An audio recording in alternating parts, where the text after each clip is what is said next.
فاعبد الله مخلصا له الدين ألا لله الدين الخالص.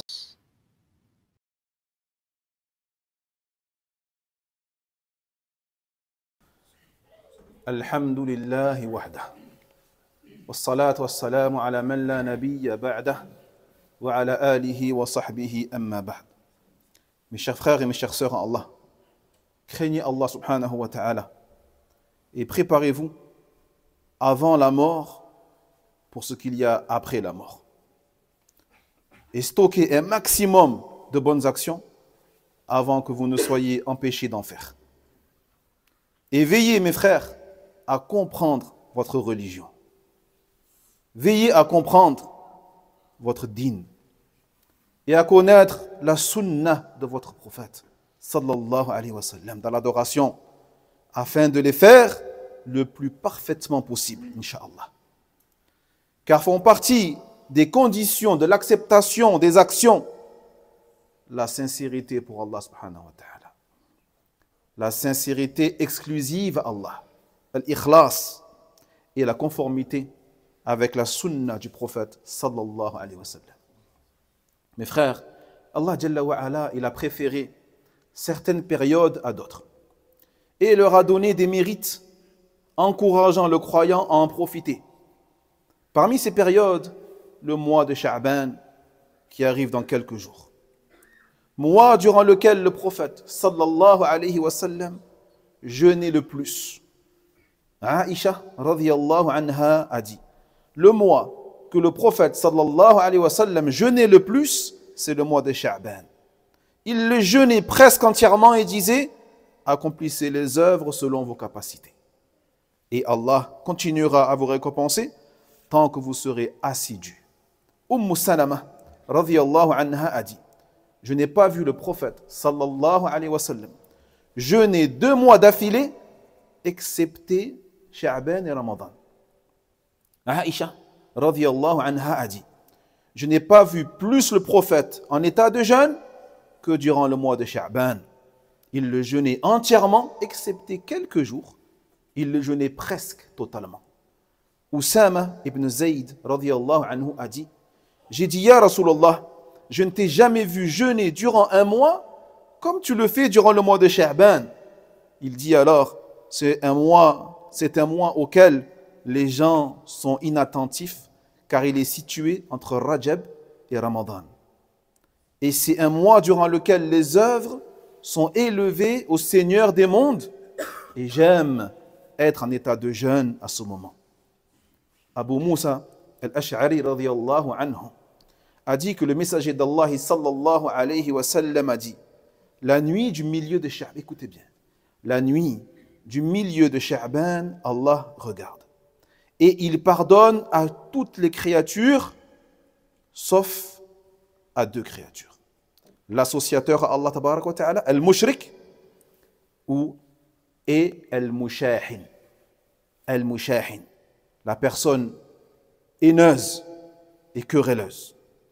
Selon Abu Tha'laba al-Khushani, le messager d'Allah sallallahu alayhi wa sallam a dit, la nuit de la moitié de Sha'ban, Allah observe ses créatures. Et il pardonne aux croyants et accorde un délai aux incroyants. Et délaisse les haineux jusqu'à ce qu'ils délaissent leur haine et leur querelle. Il faut donc que le musulman prenne garde à ces 3 choses, à ces 3 péchés. La première, al-shirku billah, l'association à Allah tabarak wa ta'ala. La deuxième, la haine ou l'hostilité. Et la troisième, la rancœur, al-hiqt. Quant au shirk, c'est le pire des péchés. Allah Jalla wa ala, dans le sens il dit, Allah ne pardonne pas qu'on lui associe quoi que ce soit et il pardonne ce qui est moindre à qui il le veut. Il a également dit, il t'a été révélé ainsi qu'à ceux qui t'ont précédé, si tu attribues un associé à Allah, tes œuvres seront vaines et tu seras du nombre des perdants. Donc l'association à Allah, shirk billah subhanahu wa ta'ala, c'est le fait de donner à Allah un égal alors que c'est lui qui t'a créé. Donner à Allah un égal alors que c'est lui, Allah, qui t'a créé. Un égal dans sa seigneurie, ar-rububiyya. un égal dans l'adoration, l'ibadah, ou un égal dans ses noms et attributs, asma'uhu wa sifatuhu. Mes frères, Allah fait partie du shirk, le fait que le serviteur voue une forme d'adoration à autre que Allah subhanahu wa ta'ala. Comme le fait d'invoquer le dua, l'invocation d'autre qu'Allah subhanahu wa ta'ala. Comme le fait de demander le secours, l'istighatha, à autre qu'Allah subhanahu wa ta'ala. Ou le fait de sacrifier dhabh pour une créature pour autre qu'Allah subhanahu wa ta'ala. Comme ceux qui sacrifient pour les morts espérant qu'il leur exauce leurs vœux, ou qui sacrifient pour les djinns en désirant se rapprocher des djinns pour profiter de leur aide ou se prémunir de leur mal. Et certains vont jusqu'à consulter les sorciers, jusqu'à consulter les voyants, soi-disant, qui leur demandent de les soigner, par exemple. Et ces derniers leur disent, je ne vous soignerai pas que si vous sacrifiez une bête pour autre qu'Allah subhanahu wa ta'ala. Mais si ces gens-là le font, ils sortiront, wallahi, de l'islam, qu'Allah nous en préserve. Pourquoi les frères? Car il aura voué une ibadah, une adoration pour autre que Allah subhanahu wa ta'ala.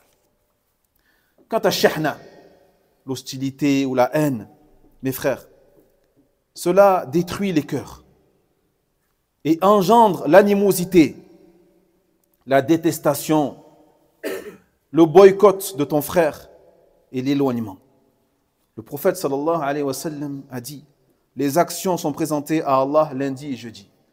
Tous les lundis et les jeudis, les actions sont présentées devant Allah tabarak wa ta'ala. Et il pardonne à tous les serviteurs qui n'associent pas à Allah.